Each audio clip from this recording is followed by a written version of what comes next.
Hi students, welcome to our academy. என்ன sir topic பார்க்க போற பாருங்க. இன்னைக்கு யூனிட் 8ல தொல்லியல் கண்டுபிடிப்புகள் மற்றும் சங்ககால இலக்கியத்தில் இருக்கக்கூடிய வினாக்களை பத்தி இந்த கிளாஸ்ல வந்து நம்ம விவாதிப்போம். சரி, முதல் வினா பாருங்க சார். அன்பு சிவம் இரண்டென்ப அறிவில்லாதவர் என தொடங்கும் பாடலை பாடியவர் யார் அப்படின்னு கேக்குறாங்க. அன்பும் சிவனும் இரண்டென்ப அப்படின்னு சொல்றவங்க வந்து அறிவில்லாதவர் அப்படின்னு சொல்லிட்டு சொன்னவர் யார் அப்படின்னு கேக்குறாங்க. அன்பும் சிவனும் ஒண்ணுதான். அன்பும் சிவனும் வந்து பார்த்தீங்கன்னா வேறன்னு சொல்றவங்க வந்து பார்த்தீங்கன்னா அறிவில்லாதன்னு சொன்னவர் யாருன்னு கேட்டிருக்காங்க. வந்து பார்த்தீங்கன்னா யார் அப்படின்னு பார்த்தீங்கன்னா திருமூலர்கள் தான் சொல்லியிருப்பாரு. இது வந்து பார்த்தா அந்த லைன் வந்து எதில் தான் இருக்கும் அப்படின்னு பார்த்தீங்கன்னா திருமந்திரத்தில் இருக்கும். திரு மந்திரத்தில் இருக்கும். சரிங்களா? திருமந்திரம் என்பது தமிழ் 3000 அப்படி கூட சொல்லுவாங்க. அது மட்டும் இல்லாமல் திருமூலர் அவர்கள் என்ன சொல்லுவாங்க அப்படின்னு பார்த்தா ஒரு சித்தர் இவர். அது மட்டும் இல்லாமல் சிவயோகி அப்படின்னு கூட சொல்லுவாங்க. இவர் என்ன சொல்லுவாங்க? சிவயோகி. அப்போ சிவயோகி என்றால் இது வந்து பார்த்தீங்கன்னா இந்த நூல் என்பது சைவ சித்தாந்தத்தை பற்றி தான் சொல்ல இருக்குன்றதை நீங்கள் ஞாபகம் வச்சுக்கணும். ஓகேங்களா?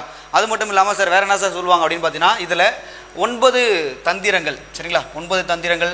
அப்புறம் வந்து பார்த்தீங்கன்னா 232 அதிகாரங்கள். சரிங்களா? அடுத்து வந்து 3071 பாடல்கள் வந்து பார்த்தீங்கன்னா இந்த திருமந்திரத்தில் இருக்கும். சரிங்களா? ரொம்ப முக்கியமானது. சிவயோகி என்று அழைக்கக்கூடிய திருமூலர். இவர் வந்து பார்த்தீங்கன்னா ஒரு இந்த இது சொல்லுவாங்க சார், மூலன் என்றால் இடையன் அப்படின்னு சொல்லுவாங்க. மூலன் என்றால் இடையன் என்பது அதனுடைய பொருள். ரொம்ப முக்கியமான ஒரு விஷயம், கரெக்டாக ஞாபகம் வச்சுட்டு போங்க. அது மட்டும் இல்லாமல் அவருடைய சில வசனங்கள் இருக்கும். சில ஒன்றே குலம் ஒருவனே தேவன் என்ற வசனம் ரொம்ப முக்கியமான வசனம். தான் பெற்ற இன்பம் பெருக வையகம் ரொம்ப முக்கியமான ஒரு டயலாக். ஓகேங்களா? நல்லா படிச்சுட்டு போனோம். அது மட்டும் இல்லாமல் சார் உடம்பை வளர்க்க உபாயம் அறிந்தே உயிர் வளர்த்தேன் உடம்பை வளர்த்தேன் என்ற வசனம் கூட ரொம்ப முக்கியமான வசனம். இதில் எக்ஸாமில் கேட்டிருக்காங்க. அப்போ திருமூலர் என்பவர் சரிங்களா அவருடைய வந்து பார்த்தா அந்த பாட்டு என்பது ரொம்ப முக்கியம். அன்பும் சிவனும் இரண்டு என்பது சொல்வர்கள் வந்து பார்த்தோன்னா அறிவில்லாதான் சொன்னது யாருன்னா திருமூலர் அவர்கள். நல்லா ஞாபகம் வச்சுட்டு போங்க. ஓகேங்களா? அடுத்த கொஸ்டின் பாருங்க சார். அடுத்து தமிழர்களுடைய இசை சிறப்பினை எடுத்து உரைக்கும் காப்பியம் எது அப்படின்னு கேட்குறாங்க. சார் வந்து கொடுத்துக்கிற ஆப்ஷனில் வந்து பார்க்கும்போது வந்து சிலப்பதிகாரம், மணிமேகலை, இலகேசி, குண்டலகேசிலாம் கொடுத்துருக்காங்க. இந்த இசை சிறப்பை பற்றி சொல்லக்கூடிய நூல் எதுனா சிலப்பதிகாரம் தான். சரிங்களா? சிலப்பதிகாரத்தில் வந்து பார்த்தீங்கன்னா என்ன சார் சொல்லுவாங்க அப்படின்னு பார்த்தா இந்த சார் நம்ம படிச்சிருப்போம் இந்த புல்லாங்குழல் என்ன சொல்லுவாங்க, காற்று கருவி அப்படின்னு சொல்லுவாங்க. இதில் சொல்லப்பட்டிருக்கும். அது மட்டும் இல்லாமல் வந்து பார்த்தீங்கன்னா யாழ் என்ன சொல்லுவாங்க, மீட்டு கருவி சொல்லுவாங்க. மீட்டு கருவி அப்படின்னு சொல்லுவாங்க. அப்போது இதில் வந்து பார்த்தீங்கன்னா சார் இந்த நூலில் வந்து பார்த்தீங்கன்னா நம்மளுடைய யாழ்களுடைய வகைகள் நீங்கள் படிச்சிருப்பீங்க. செங்கோட்டு யாழ் அப்படின்னா பார்த்தீங்கன்னா 7 நரம்புகள் இருக்கும் அப்படின்னு சொல்லி நரம்பு கருவிகள் தான் சொல்லுவாங்க. யாழ்னா நரம்பு கருவிகள். அப்போ இதில் வந்து 7 இருக்கும் அப்படின்னு சொல்லியிருப்பாங்க. அடுத்து வந்து பார்த்தீங்கன்னா இந்த சகோடா யாழ் வந்து பார்த்தீங்கன்னா டோட்டலாக வந்து 16 இருக்கும். அடுத்து வந்து பார்த்தீங்கன்னா மகர யாழில் வந்து பார்த்தீங்கன்னா 17. அடுத்து வந்து பார்த்தீங்கன்னா பேரி யாழ் அப்படின்னு சொல்லுவாங்க. சரிங்களா? இதில் வந்து பார்த்தீங்கன்னா 21 நரம்புகள் இருக்கும். சில நரம்பு கருவிகள் சொல்லுவாங்க. அது மட்டும் இல்லாமல் மத்தளங்கள் அடிக்கருவிகளோட சொல்லுவாங்க. இந்த மாதிரி கருவிகள் எல்லாமே வந்து பார்த்தீங்கன்னா சிலப்பதிகாரத்தில் சொல்லப்பட்டுள்ளது. அதனால தான் என்ன சொல்கிறாங்கன்னா தமிழ்நாட்டுடைய இசை சிறப்பினை பற்றி சொல்லக்கூடிய நூல் எது அப்படின்னு பார்த்தீங்கன்னா இந்த சிலப்பதிகாரத்தை நீங்கள் சொல்லணும். ஓகேங்களா? ரொம்ப முக்கியமான ஒரு விஷயம். அப்போது தமிழனுடைய இசை சிறப்பினை எடுத்துரைக்கும் காப்பியம் என்பது எது பார்த்தீங்கன்னா சிலப்பதிகாரம் முதல் தேசிய காப்பியம் அப்படி கூட சொல்லுவாங்க. முதல் தமிழ் தேசிய காப்பியம் அப்படின்னு சொன்னப்பட்டு தான் சிலப்பதிகாரத்தை நீங்கள் சொல்லணும். ஓகேங்களா? அப்போது இதில் நரம்பு கருவிகளை பற்றியும் சொல்லப்பட்டுள்ளது. குழல்கள் பற்றி அதாவது காற்று கருவிகளை பற்றியும் சொல்லிவிடுது. மத்தளம் அதாவது அடிக்கருவிகளை பற்றியும் சொல்லப்பட்டுள்ளது. அதனால என்ன சொல்கிறாங்க, தமிழுடைய இசை சிறப்புகளை பற்றி சொல்லக்கூடிய நூல் எதுனா இந்த சிலப்பதிகாரம். ஓகேங்களா? அடுத்த கொஸ்டின் பாருங்க. அடுத்து கீழ்வரும் அவைகளில் சங்ககால மன்னர்களுக்கு உதவியவை அவை அப்படின்னு கேட்குறாங்க. சரிங்களா? முதல்ல ஆப்ஷன் வந்து பாருங்க சார். சபா சமிதி அப்படின்னு ஒரு ஆப்ஷன் கொடுத்துருக்காங்க. ஐம்பெருங்குழு, எண்பேராயிரம், அஷ்டகஜங்கள் மற்றும் அஷ்டபிரதான்கள், ஊர் மற்றும் மன்னர்கள் கொடுத்துருக்காங்க. நம்மளுக்கு என்ன சார் விஷயம் பாருங்க, சங்ககால மன்னர்கள்னு கேட்கும்போது நீங்கள் ஐம்பெருங்குழு மற்றும் எண்பேராயிரம் தான் சொல்லணும். ஓகேங்களா? இதில் சபா சமிதி என்பதுக்கு என்ன சார் ஆப்ஷன் வந்து கொடுத்துருக்காங்க அப்படின்னு நம்மளை ஒரு குழப்பத்துக்காக கொடுத்துருக்காங்க. சபா சமிதி என்பது ரிக்வேத காலத்தில் இருக்கக்கூடிய ஒரு அமைப்புகள் சொல்லுவாங்க. சபா என்பதுனா மூத்தோர்கள் கொண்ட அவை. சமிதி என்றால் என்ன சொல்லுவாங்கன்னா ஊர் மக்கள் அனைவரும் கொண்ட ஒரு மன்றம் அப்படின்னு சொல்லுவாங்க. ஓகேங்களா? இது சங்க காலத்தில் இருக்கக்கூடியது ரிக்வேத காலத்தில் இருந்தது. ஓகேங்களா? ஆனால் சங்ககால மன்னர்கள் உதவி இருப்பதுனா ஐம்பெருங்குழு மற்றும் எண்பேராயிரம். ஓகேங்களா? அஷ்டகஜங்கள் மற்றும் அஷ்டபிரதான் நீங்கள் வந்து ஹிஸ்டரியில் படிச்சிருப்பீங்க. அஷ்டகஜங்கள் என்றால் எல்லாமே அஷ்டம் அப்படின்னு வந்தால் என்ன சொல்லுவாங்க, 8 பேர் அப்படின்னு சொல்லுவாங்க. அஷ்டகஜங்கள் என்பது எங்கே சார் இருக்கும் அப்படின்னு பார்த்தீங்கன்னா கிருஷ்ணதேவராயருடைய அரசவையில் இருக்கும். சரிங்களா? கிருஷ்ணதேவராயரோட இருக்கும்.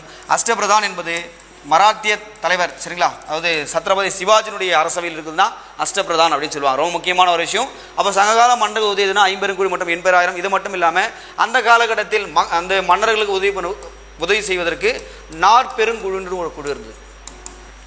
நாற்பெருங்குழு இது வந்து பார்த்தோன்னா மதுரை காஞ்சியில் இந்த நூல் சொல்லப்பட்டுள்ளது. மதுரை காஞ்சியில் வந்து பார்த்தோன்னா மாங்குடி மருதனார் எழுதியிருப்பார். அந்த மதுரை காஞ்சியில் நாற்பெருங்குழு சரிங்களா பெருங்குழு பற்றி சொல்லப்பட்டுள்ளது. இதுவும் வந்து பார்த்தோன்னா மன்னருக்கு அவையில் ஹெல்ப் பண்ணக்கூடிய ஒரு முக்கியமான ஒரு குழு தான் ஆட்சியில்.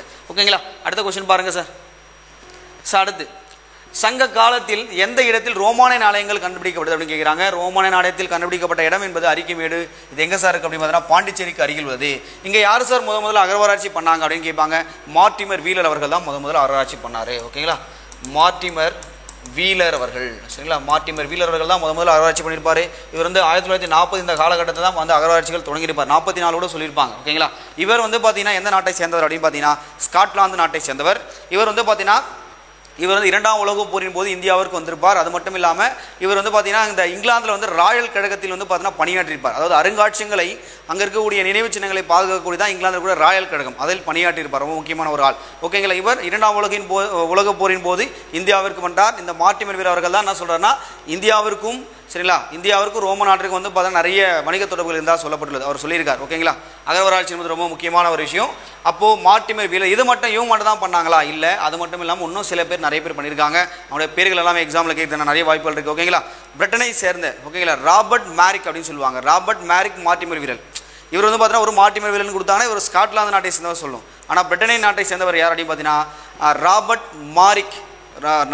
மாரிக் மார்டிமர் வீலர். ஓகேங்களா, அது மட்டும் இல்லாமல் பிரான்ஸ் நாட்டை சேர்ந்த காசல். ஓகேங்களா, ரொம்ப முக்கியமான ஆள். அடுத்து இந்தியாவு நாட்டை சேர்ந்த கோஸ் மற்றும் கிருஷ்ணதேவா. இவங்க எல்லாருமே வந்து பார்த்தீங்கன்னா இந்த இடத்துல அகழ்வாராய்ச்சி பண்ணியிருக்காங்க. ரொம்ப முக்கியமான ஒரு விஷயம். அப்போ ரோம் நாட்டுக்கான அந்த இது வந்து பார்த்தீங்கன்னா நாணயங்கள் எங்கே சார் கண்டுபிடிக்கப்படுதுன்னா அரிக்கமேடுன்றது மறக்கவே கூடாது. ஓகேங்களா, அடுத்து பாருங்கள் ஆதிச்சநல்லூர் எங்கே பாருக்குன்னு கேட்பாங்க. சரி, தூத்துக்குடி மாவட்டத்தில் இருக்கக்கூடியது. சரி, அதை பற்றி நம்ம பின்னாடி நம்ம பார்க்கலாம். அடுத்து கொர்க்கை எங்கே சார் இருக்குன்னா தூத்துக்குடியில் இருக்குது கொர்க்கை. கால்டுவெல் அவர்கள் என்ன சொல்லியிருப்பாருன்னா பாண்டியர்களுடைய ஒரு முத்து நகரமாக வந்து பார்த்தீங்கன்னா அந்த கொர்க்கை என்பது இருந்ததாக சொல்லப்படுறோம். கொர்க்கை ரொம்ப முக்கியமான ஒரு விஷயம். சரிங்களா, தூத்துக்குடி மாவட்டம். அடுத்து பார்க்கலாம் புகார். இது வந்து பார்த்தீங்கன்னா வங்காள விரிகுடாவில் வந்து பார்த்தீங்கன்னா இருந்திருக்கும். ஓகேங்களா, இது வந்து பார்த்தீங்கன்னா தற்போது வந்து அழிக்கப்பட்ட ஒரு நகரம் தான். சரிங்களா, அது மட்டும் இல்லாமல் பட்டினப்பாளையம் என்ன சொல்வது ஒரு வணிக மையமாக கூட இருந்தாக சொல்லப்படுகிறது. புகார் நகருடைய சிறப்பை பற்றி சொல்லக்கூடிய நூல் இது நான் சிலப்பதிகாரம் என்பது மறக்கவே கூடாது. ஓகேங்களா, அப்போ புகார் நகரம் என்பது தற்போது இருக்கா அப்படின்னு பார்த்தீங்கன்னா கிடையாது. இது வந்து அழிந்து போன நிலையில் உள்ளது. ஓகேங்களா, அழிந்தது. ஓகேங்களா, கடலால் கொண்டது அப்படின்னு நம்ம சொல்லணும். ஓகேங்களா, அதை ஞாபகம் வச்சுங்க. சார் அடுத்த கொஸ்டின் பார்க்கலாமா நம்ம? சார் அடுத்த கொஸ்டின் பாருங்கள். சார் அடுத்து கிபி 407ஆம் ஆண்டு தக்கான திராவிட சங்கம் இங்கு நிறுவப்பட்டது. இப்போது ரீசெண்டாக நடந்த ஒரு எக்ஸாமில் கேட்ட விஷயம் தான். அப்போது 470 எங்கே சார் திராவிட சங்கம் நடந்தது அப்படின்னு பார்த்தீங்கன்னா மதுரையில் நடந்தது. ஓகேங்களா, அது வஜ்ர நந்தி என்ற அவர் பேர் வந்து ரொம்ப முக்கியம். வஜ்ர நந்தி சரி என்ற ஒரு சமண முனிவர் எக்ஸாமில் கேட்கலாம். சமண சங்கம் கூட கேட்கலாம். சமண சங்கம் இல்லை திரமிழ சங்கம் கூட கேட்டால் கூட நீங்கள் என்ன சொல்லணும் அப்படின்னு பார்த்தீங்கன்னா மதுரையில் தான் ஆரம்பிக்கப்பட்டது. வஜ்ர நந்தி என்ற ஒரு சமண முனிவரால் அமைக்கப்பட்டது. ஓகேங்களா, சார் வேறு என்ன சார் கேட்பாங்க அப்படின்னு பார்த்தீங்கன்னா 14/9 மாதம் சரிங்களா 1901 பாண்டித்துரை தேவர் அவர்கள் அவரும் வந்து பார்த்தீங்கன்னா ஒரு அந்த சங்கத்தை கூட்டியிருப்பார். பாண்டித்துரை தேவர் அவர்களும் அந்த 1901 மறக்கவே கூடாது. ஓகேங்களா, இது மாதிரி கேட்டிருப்பாங்க. அடுத்த கொஸ்டின் போலாமா நம்ம? சார் அடுத்து எந்த மூரிஸ் பயணி முகமது பின் துக்ளக் காலத்தில் அதாவது தமிழகத்தில் வந்துடைய நிலையான ஒரு தெளிவானது வந்து விவரித்துள்ளார்னு கேட்குறாங்க. அப்போ மூரிஸ் நாட்டு பயணின்றது யாருன்னா இபன் பதுதா அவர்கள். இது வந்து மொரக்கா நாட்டை சேர்ந்தவர். மொரக்கா அதான் மூரிஸ் அப்படின்னு சொல்லுவாங்க. அந்த நாட்டை சேர்ந்தவர் தான் இவர். ஓகேங்களா, இவர் தான் நான் தமிழகத்தை பற்றி எல்லாம் தெளிவாக சொல்லியிருப்பார். அது மட்டும் வட இந்தியாவில் இருக்கக்கூடிய அரசியல் நிலவரங்களை பற்றி எல்லாம் சொல்லிட்டு போயிருப்பார். அது மட்டும் இல்லாமல் இவர் சொன்ன ஒரு முக்கியமான ஒரு கூற்று என்பது எகிப்து நாடு தான் இந்த உலகத்திலே வந்து பார்த்தா ஒரு செல்வம் கொழித்த நாடு அப்படின்னு சொல்லிட்டு சொல்லியிருப்பார் இந்த இபன் பதுதா அவர்கள். அடுத்து பார்க்கலாமா? மார்கோ போல வந்து என்ன சார் பண்ணுவாங்க? இவர் வந்து பார்த்தீங்கன்னா ஒரு வெனிஸ் நகர பயணி. சரிங்களா, வெனிஸ் நகர பயணி. இவர்கள் வந்து பார்த்தீங்கன்னா காயல் அதாவது ரொம்ப முக்கியமானது காயல் என்பது தூத்துக்குடியில் இருக்கக்கூடியது. சிலது பாண்டியருடைய துறைமுகம். அந்த துறைமுகத்துக்கு வந்து பார்த்தீங்கன்னா நிறைய குதிரைகள் ஏற்றுமதி செய்யப்பட்டது. அங்கே வந்து பார்த்தீங்கன்னா நிறைய நாடுகள் ரோம் மற்றும் கிரேக்க நாடுகள் பாரசீக நாடுகள் இருந்தெல்லாம் அங்கேருந்து குதிரைகளை வந்து இங்கே இறக்குமதி செஞ்சுருப்பாங்க. அப்போ காயல் துறைமுகத்துக்கு வந்து பார்த்தீங்கன்னா இவர் 2 முறை விசிட் பண்ணிட்டு போயிருப்பார். அப்போது இவர் வந்து ஞாபகம் வச்சுங்க மார்கோ போல என்பது வெனிஸ் நகர பயணி. நம்மளாம் கேட்டிருக்காங்க முகமது துக்ளக் காலத்தில் தமிழகத்துக்கு நிலையான ஒரு தெளிவான சொன்னதாருன்னா இபன் பதுதா அவர்கள். ஞாபகம் வச்சுங்க. அடுத்த கொஸ்டின் பாருங்கள். தமிழகத்தில் பாண்டியர்களுடைய ஆட்சி குறித்த அவர்களை எழுதியுள்ள ரோமானியர் யார் அப்படின்னு கேட்குறாங்க. சரிங்களா, யார் பாவன் ரோமானியர் அப்படின்னு பார்த்தீங்கன்னா ஸ்ட்ரோபோ. ஓகேங்களா, இவர் தான் வந்து பார்த்தா ரோமானிய எழுத்தாளர். சார் என்ன சார் விஷயம் நடந்திருக்கும் அப்படின்னு பார்த்தீங்கன்னா இவரும் இந்த நம்மளுடைய தகவல்கள் எல்லாமே சொல்லியிருப்பாங்க. அதாவது ரோம் நாட்டினுடைய வணிகத்தை பற்றி சொல்லியிருப்பார். சரிங்களா, பூகோளம் என்பது அவருடைய புத்தகம் பேர். ஓகேங்களா, அது மட்டும் இல்லாமல் மெகசனைஸ் வந்து பார்த்தோன்னா செலுக்கஸ் நிக்கேடருடைய ஒரு தூதுவர். ஓகேங்களா, இவர் வந்து பார்த்தோன்னா குப்தருடைய காலத்தில் வந்திருப்பார். இவர் வந்து இண்டியா என்ற நூலை கூட எழுதியிருப்பார். செலுக்கஸ் நிக்கேடர் யார் அப்படின்னு பார்த்தா அலெக்சாண்டருடைய தளபதியாக இருக்கக்கூடியதான் செலுக்கஸ் நிக்கேடர் அவர்கள். மெகசனேஸ் என்பவர்கள் பார்த்தீங்கன்னா செலுக்கஸ் நிக்கேடருடைய தூதுவர். அப்போ இவர் குப்தர காலத்தில் வந்து என்ன பண்ணால் இண்டிகா என்ற நூலை எழுதியிருப்பார். அது மட்டும் இல்லாமல் இங்கே பாருங்கள் பிலினி, இவர் வந்து பார்த்தோன்னா இயற்கை வரலாறு என்ற நூலை எழுதியிருப்பார். ரொம்ப முக்கியமான ஒரு விஷயம். அகஸ்டஸ் வந்து பார்த்தோன்னா ஒரு ரோம் நாட்டு அரசர். ஓகேங்களா, இவருடைய காலம் என்பது கிமு 30 இந்த காலகட்டம். சரிங்களா, கிமு 30 என்பது அகஸ்டஸுடைய காலகட்டம். நம்ம ஏற்கனவே படித்தோம். அதாவது அரிக்கிமேட்டு வந்து பார்த்தா ரோமான நாணயங்கள் கண்டுபிடிக்கப்படும் சொன்னாங்க. அப்போது ரோம் நாட்டுடைய அரசர் தான் யார்? அகஸ்டஸ் அவர்கள். அந்த காலகட்டத்தில் இந்த கிமு 30 என்ற காலகட்டத்தில் அந்த ரோமானுடைய வணிக தொடர்பு என்பது ரொம்ப செழித்தூங்கி இருந்தது. நிறைய ட்ரேடிங் வந்து அந்த காலகட்டத்தில் பண்ணியிருக்காங்க. அப்போது கிமு 30 என்றது மறக்கவே கூடாது. ஓகேங்களா, சரி என்ன சார் கொஸ்டின் கேட்டிருக்காங்கன்ற பார்க்கும்போது பாண்டியனுடைய ஆட்சி குறித்து அவள் எழுதிய ரோமான் யாருன்னா ஸ்ட்ரோபா. ஓகேங்களா, அடுத்த கொஸ்டின் பாருங்க. அடுத்து கற்றறிந்த சான்றோர்களின் தலைவராக புறநானூறு யாரை குறிப்பிடுகிறது அப்படின்னு கேட்குறாங்க. சரிங்களா, புறநானூறு என்ற நூல் வந்து யாரை சொல்லுது அப்படின்னு பார்த்தீங்கன்னா மாங்குடி மருதனார் அவர்களை சொல்கிறது. இவர் வந்து பார்த்தீங்கன்னா மதுரை காஞ்சியை எழுதியிருப்பார். சரிங்களா, மதுரை காஞ்சி எழுதியிருப்பார். அது மட்டும் இல்லாமல் இதில் 782 அடிகள் இருக்கும். சரிங்களா, இதில் வந்து பார்த்தீங்கன்னா 354 சரிங்களா அடிகள் எல்லாமே வந்து பார்த்தா மதுரையினுடைய சிறப்பை பற்றி சொல்லக்கூடிய நூல். அதனால் சொல்லலாம் அது பெருகுவளம் அப்படி கூட சொல்லுவாங்க. பெருகுவளம் மதுரை காஞ்சி அப்படி கூட சொல்லுவாங்க. நான் போச்சுன்னா அப்போ மாங்குடி மருதனாளர்கள் தான் கற்றறிந்த சான்றோருடைய தலைவராக புறநானூறு வந்து யாரை குறிப்பிடுகிறது அப்படின்னா யார்? மாங்குடி மருதனார் அவர்கள். சரிங்களா, ரொம்ப முக்கியமான ஒரு விஷயம். அடுத்த கொஸ்டின் பாருங்க. அடுத்து ஒரு மேட்ச் ஆஃப் ஃபாலோயிங் கேட்டிருக்காங்க, நம்ம பார்க்கலாம். பசுப்பினி மருத்துவர் யார்ப்பா அப்படின்னு கேட்டான். பசுப்பினி மருத்துவர் வாடிய பயிரை கண்டபோதெல்லாம் வாடினி என்று சொன்னவர் யாருன்னா நம்முடைய வள்ளலார் அவர்கள், ராமலிங்க அடிகளார் அவர்கள். சரிங்களா, ஃபர்ஸ்ட் மேட்ச் பண்ணுறோம். அடுத்து பார்க்கலாம் நன்னூல் புலவர் யார்? நன்னூல் புலவர் சரிங்களா சீத்தலை சாத்தனா அடைமொழி. ஓகேங்களா, அவருடைய சிறப்பு பெயர்கள் சொல்லுவாங்க. அடுத்து குறுமுனி யார் அப்படின்னு பார்த்தீங்கன்னா அகத்தியர் அவர்கள். சரிங்களா, அகத்தியர். அடுத்து வந்து சிலம்பு செல்வர் யாருன்னா மாப்போ சிவஞானம் அவர்கள். தமிழரசு கழகத்தினுடைய தலைவர் மாப்போ சிவஞானம் அவர்கள். பட்டி தொட்டி எல்லாம் சிலப்பதிகாரத்தை வந்து பாடி சிலப்பதிகாரத்தை சிறப்பினை பரப்பியவர் யாருன்னா மாப்போ சிவஞானம் அவர்கள் தான். சரிங்களா, அப்போ 4 ஆன்சர் கீ வந்து பார்க்கும்போது நம்ம பார்க்கலாம் 3 4 1 2. ஓகேங்களா, ஆன்சர் கீ சி. அடுத்த கொஸ்டின் பாருங்க. அடுத்து கீழ்கண்டவற்றை பொருத்தமானவற்றை தேர்வு செய்யணும்னு கேட்குறான். அதே விஷயம் பொறுத்து கேட்டிருக்காங்க, பார்க்கலாம். பரணர் சரி பாடப்பட்டவர்கள் யார்? பரணனால் பாடப்பட்டவர் யார் அப்படின்னு கேட்பாங்க. பரணால் பாடப்பட்டவர் ஐசி அப்படின்னு சொல்லி ஐனி அப்படின்னு சொல்லுவாங்க. அது அப்படி தான் சார் டிஎன்பிசிலே கொடுத்துருக்காங்க. டிஎஸ்சியில் கேட்ட கொஸ்டின் அது பாருங்கள் அப்படியே கொடுத்துருக்காங்க. ஸோ அடுத்து ஔவையார். ஔவையார் வந்து யாரை சார் பாடியிருப்பாங்கன்னா எழினி. சரிங்களா, காக்கை பாடினார் வந்து பார்த்தோன்னா நல்லி. காக்கை பாடினார் வந்து பார்த்தோன்னா நல்லி. அடுத்து வந்து பார்த்தீங்கன்னா கொல்லிமலை கண்ணனார் என்பது வந்து குட்டுமனை வந்து பாடியிருப்பார். அப்போ ஆப்ஷன் வந்து பார்க்கும்போது 1 2 3 4. அப்போது 3 4 என்ற ஆப்ஷன் 2 இருக்குது. 3 4 2 1. ஓகேங்களா, சி தான் அதுக்கான ஆன்சர். ஓகேங்களா, ஸோ அடுத்த கொஸ்டின் பாருங்கள். ஸோ அடுத்து ரொம்ப முக்கியமான ஒரு விஷயம். இது வந்து பார்த்தீங்கன்னா இதில் சொல்லப்பட்ட நூல் என்பது ஒரு கண்ணகியை வந்து சொன்ன மாதிரி இருக்கும் அந்த வசனங்கள். ஏதிலான் கவலை கவற்ற ஒரு முளை அறுத்த திருமா உண்ணி எனும் கண்ணகியினுடைய வரலாற்றை குறிப்பது போல காணப்படும் வரிகள் இடம்பெற்ற சங்ககால இலக்கியம் எது அப்படின்னு கேட்குறாங்க. சங்ககால இலக்கியம் என்பது நற்றிணை. ஓகே, ரொம்ப முக்கியமானது. என்ன சார் சொல்ல வராங்க பாருங்களேன். ஏதிலான் என்றால் பகைவன் செய்யக்கூடிய கொடுமைகளை பொறுத்து கொள்ளாமல் தன்னுடைய ஒரு முளையை அறுத்த திருமா உண்ணி. அதுபோல கண்ணகி அவர்கள் தன் வாழ்நாளில் அனுபவிக்கப்பட்ட அந்த கொடுமைகள் எல்லாத்தையும் பற்றி சொல்லக்கூடிய ஒரு நூலாக நற்றிணை என்பது இருக்கிறது. இதனால் வந்து பார்த்தோன்னா சிலப்பதிகாரத்துக்கு முன்னாடியாகவே நற்றிணை என்பது வந்து தோற்றுவிக்கப்படுது. அப்போ கண்ணகி அதில் சொல்லியிருக்காங்களா கிடையாது, ஒரு மேற்கோளாக அதை காட்டியிருக்காங்கன்ற மாதிரி சொல்லியிருக்காங்க. ஓகேங்களா, அதை கண்ணகி தான் சொன்னான்ற மாதிரி அதில் சொல்லியிருக்காங்க. அப்போது வந்து பார்த்தீங்கன்னா ஏதிலான் கவலை கவற்ற ஒரு முளை அறுத்த திருமா உண்ணி என்பது எதை சொல்கிறாங்கன்னு கூட கேட்கலாம் எக்ஸாமில். கண்ணகியினுடைய வரலாற்றை குறிப்பது போல இருக்குது அப்படின்னு சொல்கிறாங்க. ஆனால் அது கண்ணகியுடைய வரலாற்றை சொல்ல அது முன்னாடி காலத்திலே யாருனா ஒருத்தர் அது மாதிரி இருந்திருக்கலாம். ஓகேங்களா, அது போல் சொல்லுறாங்கன்றதுக்காக சொல்கிறாங்க. ஓகேங்களா, அப்போது நற்றிணை என்பது தான் அதுக்கான ஆன்சர். ஓகேங்களா, அடுத்த கொஸ்டின் பார்ப்பா. அடுத்து சங்ககால சமூகத்தில் அம்பனம் என்பது எதனை குறிப்பது அப்படி கேட்குறாங்க. அம்பனம் என்றால் நெல் அளவை குறிக்குவதுதான். To measure the padding. ஓகேங்களா, நெல் அளவை பற்றி சொல்லக்கூடியதான் அம்பனம் அப்படின்னு சொல்லுவாங்க. அடுத்து பாருங்க. அடுத்து 3வது சங்கத்தை மதுரையில் நிறுவியவர் யார் அப்படின்னு கேட்குறாங்க. 3ஆம் சங்கத்தை மதுரையில் நிறுவியவர் யார்னா முடத்திருமாறன் அவர்கள். ரொம்ப முக்கியமானது தற்போது இருக்கக்கூடிய மதுரை. இந்த மதுரை என்பது எந்த ஆற்றங்கரையில் அமைந்துள்ளதுன்னு கேட்பாங்க. வைகை ஆற்றங்கரையில் அமைந்துள்ளது. அப்போது இந்த 3 இதுவுமே கேட்பாங்க. முதற் சங்கம், இடைச்சங்கம், கடைச்சங்கம் 3மே கேட்பாங்க. முதற் சங்கத்தினுடைய வந்து பார்த்தோன்னா சொல்லுவாங்க காய்ச்சின வழுதி முதல் கடுங்கோன் வரை அப்படின்னு சொல்லுவாங்க. அந்த அரசர் பேர் ரொம்ப முக்கியமான விஷயம். சரிங்களா, காய்ச்சின வழுதி முதல் கடுங்கோன், காய்ச்சின வழுதி முதல் கடுங்கோன் வரை முதல் சரிங்களா. அடுத்து வந்து பார்க்கும்போது வந்து ரெண்டாவது வந்து பார்த்தீங்கன்னா சரிங்களா வேண்டேர் செழியன் முதல் வேண்டேர்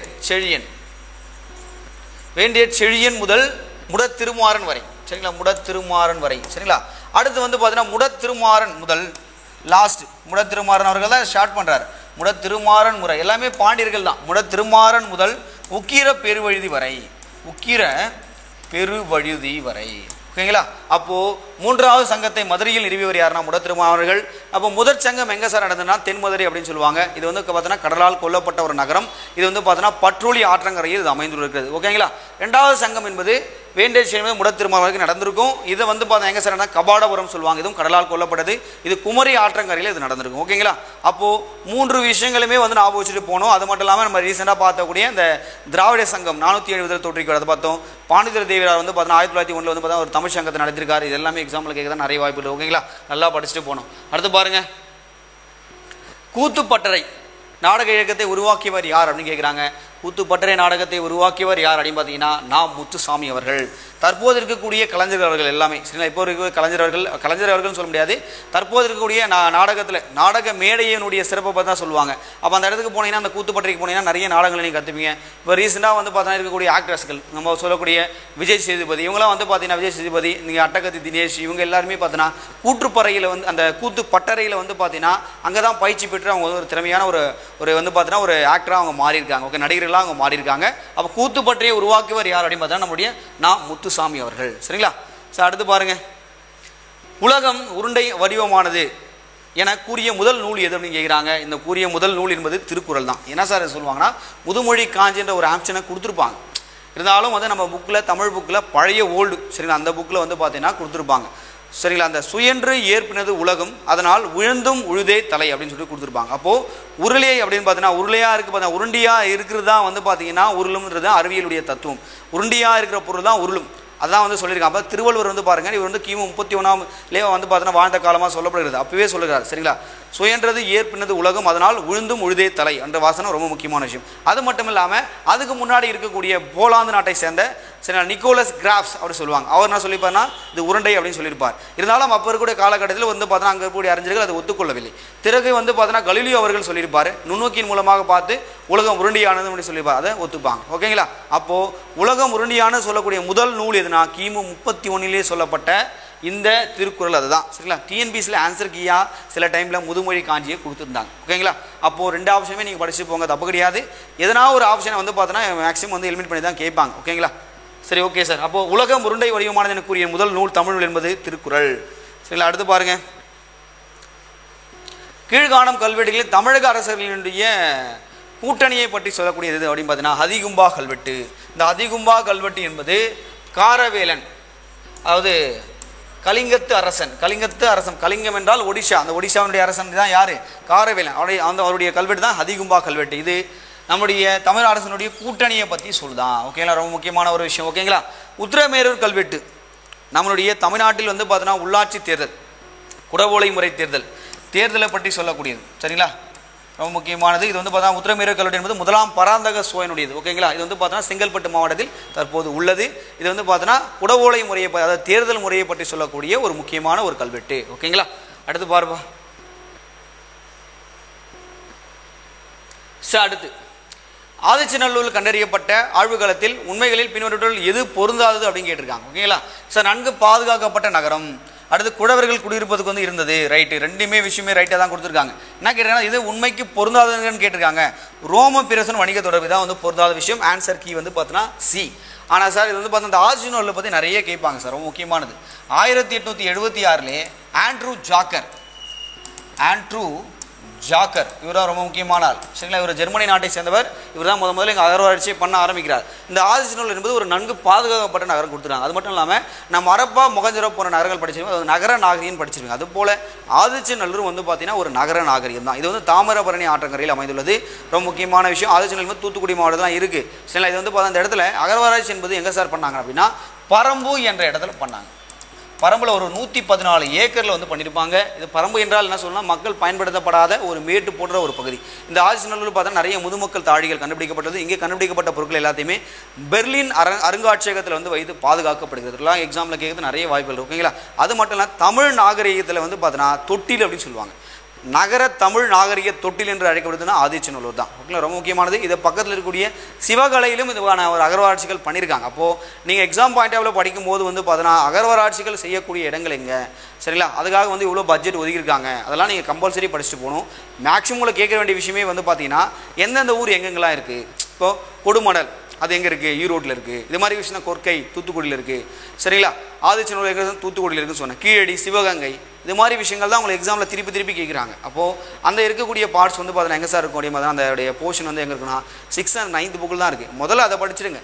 அதை படித்து முடிச்சிட்ட அப்புறமா வந்து பார்த்தீங்கன்னா தற்போது எங்கெல்லாம் வந்து பார்த்தீங்கன்னா நடுகர்கள் கண்டுபிடிக்கிறாங்க, அதை தாண்டி வந்து பார்த்தீங்கன்னா இப்போ ரீசெண்டாக எங்கெங்கெல்லாம் அகழ்வாராய்ச்சிகள் பண்ணுறாங்கிறதெல்லாம் கரண்ட் அஃபேர்ஸ் பேஸ் பண்ணி படிச்சுட்டு போனால் மட்டும்தான் இந்த தொழில் அகழ்வாராய்ச்சி உங்களால் கரெக்டாக ஆன்சர் பண்ண முடியும் ஓகேங்களா. ஒரு புக் சோர்ஸை மட்டும் வச்சு உங்களால் ஆன்சரை பண்ண முடியாது. அதனால் அப்பப்போ இருக்கக்கூடிய அகழ்வாராய்ச்சிகள்லாம் இது பண்ணுறாங்க, அதனால் டெய்லி நியூஸ் பேப்பரை பார்த்து அதை நோட் பண்ணி வச்சுக்கோங்க ஓகேங்களா. சரி ஓகே சார், அடுத்த கொஸ்டின் பார்க்கலாமா சார். அடுத்து, கல் தோன்றி மண் தோன்றா காலத்தே வாளோடு முன் தோன்றி மூத்த குடி என்ற பாடல்கள் இடம்பெற்ற நூல் எதுன்னு கேட்குறாங்க. புறப்பொருள் வெண்பாமலையில் தான் இது இடம்பெற்றிருக்கும் சரிங்களா. சார் என்ன சார் விஷயம், கல் தோன்றி அப்படின்னா என்ன சொல்லுவாங்கன்னா எந்த நிலத்தை சொல்லுவாங்கன்னா குறிஞ்சி நிலத்தை சொல்லுவாங்க. அப்போது மனிதன் என்பவன் முதல்ல குறிஞ்சியில் ஒரு வந்து பார்த்தீங்கன்னா ஒரு பழங்குடி சமூகமாக தான் பிறந்திருக்கான், மலையில் பிறந்திருக்கான். அங்கேருந்து வந்து பார்த்தீங்கன்னா மண் தோன்றானா மருத நிலத்தை பற்றி சொல்கிறாங்க. அப்போது முதல்ல அவன் குறிஞ்சியில் பிறந்து அதாவது பார்த்தோன்னா முல்லையில் சரிங்களா, முல்லையில் இது பண்ணி வேட்டையாடி கடைசியாக லாஸ்ட் காலகட்டத்தில் என்ன பண்ண இரும்பினுடைய கண்டுபிடிப்பின் காரணமாக அவன் என்ன பண்ணியிருக்கான், மருத நிலத்துக்கு வந்து விவசாயம் செய்ய ஆரம்பிச்சிருக்கான். அப்போது அந்த காலத்தோடு வாளோடு முன் தோன்றிய மூத்தக்குடி அப்படின்னு சொல்லிட்டு தமிழ் மொழியினுடைய சிறப்பை பற்றி சொல்லக்கூடிய நூல் எதுனா இந்த புறப்பொருள் வெண்பாமாலை என்ற நூல் தான். ரொம்ப முக்கியமான ஒரு வசனம் சரிங்களா. கல் தோன்றி என்றால் குறிஞ்சி நிலம், அங்கிருந்து அவன் மருத நிலத்துக்கு வந்து வாளோடு முன் தோன்றி மூத்தக்குடி என்று சொல்லக்கூடிய நூல் புறப்பொருள் வெண்பாமாலை ஓகேங்களா. அடுத்த கொஸ்டின் பாருப்பா.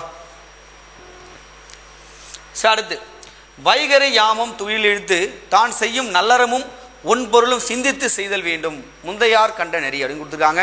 இந்த வரி என்பது இடம்பெற்ற நூல் எது அப்படின்னு கேட்குறாங்க. இந்த நூல் வந்து ஆசாரக்கோவை.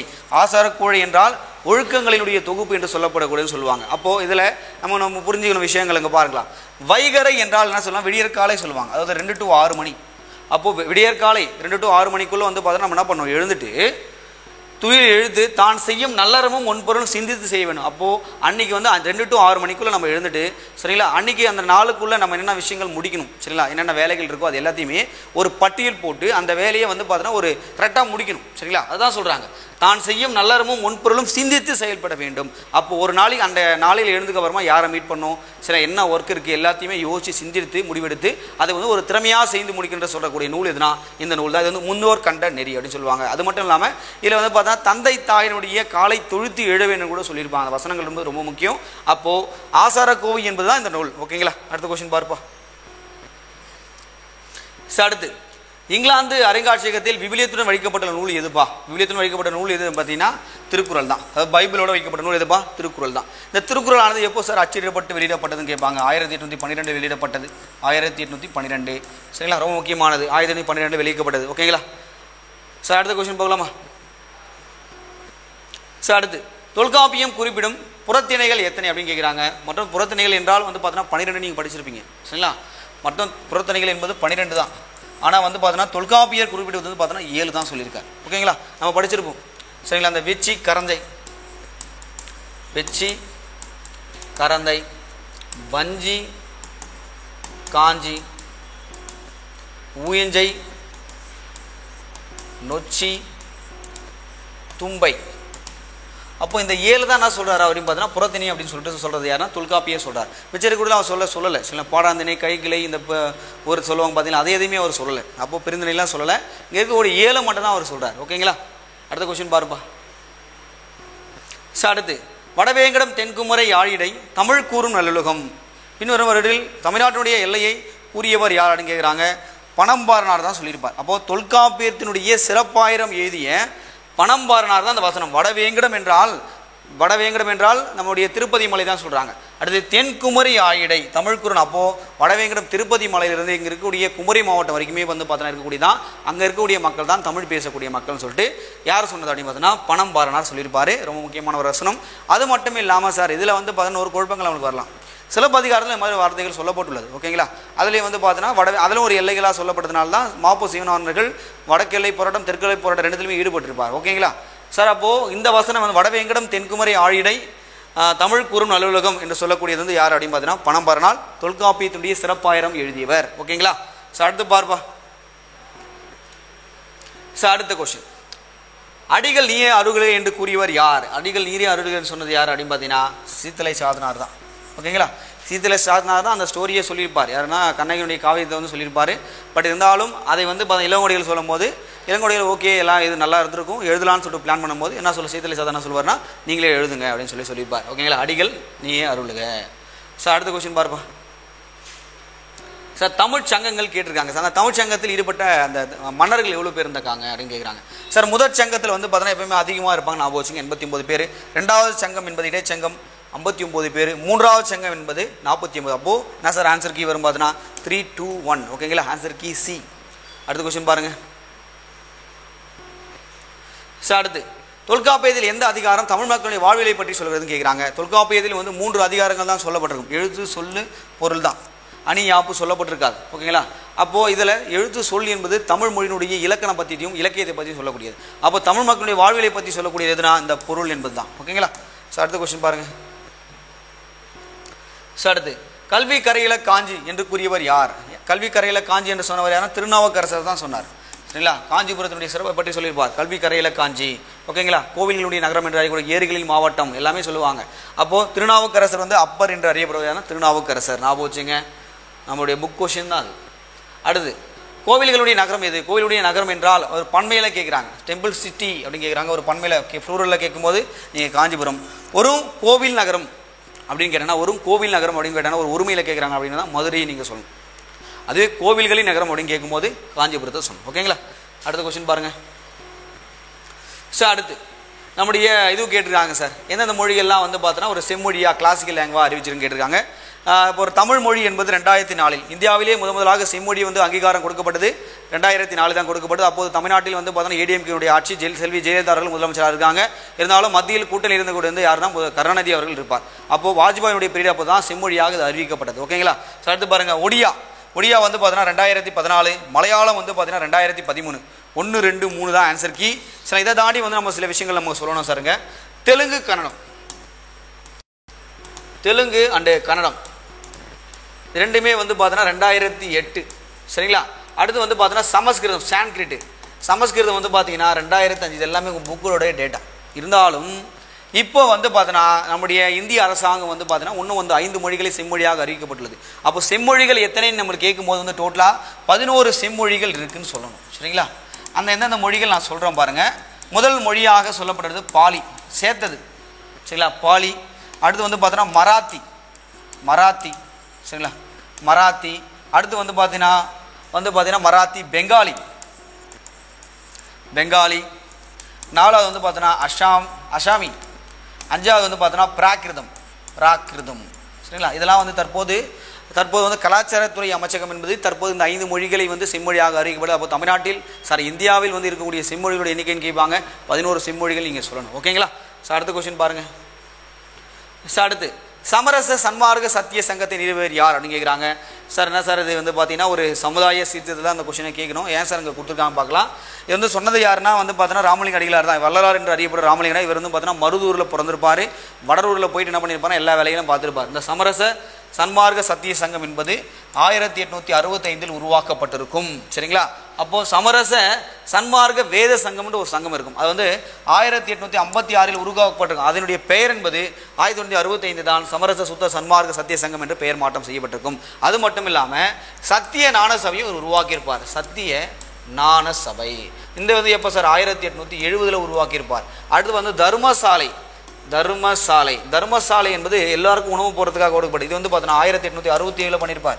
அப்போ இது எல்லாமே எங்கே சார் பண்ணியிருப்பார்னா வடலூரில் தான் பண்ணியிருப்பார். ஓகேங்களா, நல்லா படிச்சுட்டு போகணும். இவர் எழுதிய வந்து நூல்கள் என்பது வந்து திருவருட்பா என்ற நூல். ஓகேங்களா, இது வந்து பார்த்தீங்கன்னா அதை மருட்பா என்பது வந்து எழுதியிருப்பார், ஆறுமுக நாவலர் எழுதியிருப்பார். ஏன்னா அவருடைய கொள்கைகள் கோட்பாடுகள் எல்லாமே வந்து பார்த்தீங்கன்னா ஒரு சில இடத்துல கடவுள் மறுப்பு பற்றி தான் பேசுகிற மாதிரி இருக்கும். ஓகேங்களா, கடவுள் என்பவர் வந்து பார்த்தீங்கன்னா ஒளி வடிமானவன் என்று சொல்லியிருப்பார். ஓகேங்களா, அது மட்டும் அவருடைய கோட்பாடு என்பது ஜீவ காருண்ய ஒழுக்கம் அப்படின்னு சொல்லுவாங்க. ஓகேங்களா, வாடிய பயிரை கண்டபோதெல்லாம் வாடினேன் என்ற விஷயம் சொல்லியிருப்பார். அது மட்டும் இல்லாமல் இந்த தர்மசாலையில் அவர் மூட்டிய அன்றைய தீயானது இன்றும் எரிந்து கொண்டிருக்கிறது. அப்போது அன்று வரைக்கும் பார்த்தோன்னா மக்களுக்கு உணவானது வழங்கப்பட்டு கொண்டு தான் இருக்கிறது. ஓகேங்களா, நான் போச்சுங்க சார். அடுத்த கொஸ்டின் போலாமா சார்? அடுத்து குடவோலை முறை தேர்தல் குறித்து குறிப்பிட்ட நூல் எது அப்படின்னு கேட்குறாங்க. குடவோலை முறையை பற்றி சொல்லக்கூடிய நூல் எதுனா அகநானூறு. சரிங்களா, இந்த அகநானூறு என்பது ரொம்ப முக்கியமான விஷயம். குடவோலை முறையை பற்றி சொல்லலாம். ஓகேங்களா, அது மட்டும் அந்த அகநானூறு என்பது தான் என்ன சொல்லுவாங்கன்னா அந்த காலகட்டத்தில் இருக்கக்கூடிய மக்களுடைய வாழ்க்கை முறையும் நிறைய தகவல்கள் வரலாற்று தகவல்களை சொல்லக்கூடிய நூல் எதுனா அகநானூறு. நெடுந்தொகை என்று சொல்லக்கூடிய நூல் அகநானூறு தான். சரிங்களா, அது மட்டும் இல்லாமல் சார் வேற என்ன சார் சொல்லுவாங்கன்னா இந்த பங்குனி விழான்னு சொல்லுவாங்க பார்த்தீங்கன்னா, அதை பற்றி சொல்லக்கூடிய நூல் கூட அது பங்குனி விழா, அதை பற்றி சொல்லக்கூடிய நூல் கூட இதுதான். ஓகேங்களா சார். அப்போ வந்து குடவோலை முறையை பற்றி சொல்லக்கூடியதுன்னா அகநானூறு, மறக்கவே கூடாது, ஞாபகம் வச்சுங்க. ஓகேங்களா சரி. ஓகே சார், இன்றைக்கி வந்து டோட்டலாக வந்து பார்த்தீங்கன்னா நம்ம ஒரு 30 கொஸ்டின் பற்றி நம்ம விவாதித்தோம். இதே மாதிரி வந்து பார்த்தீங்கன்னா அடுத்த கிளாஸில் உங்களை வந்து மீட் பண்ணுறோம். ஓகேங்களா, பாய்.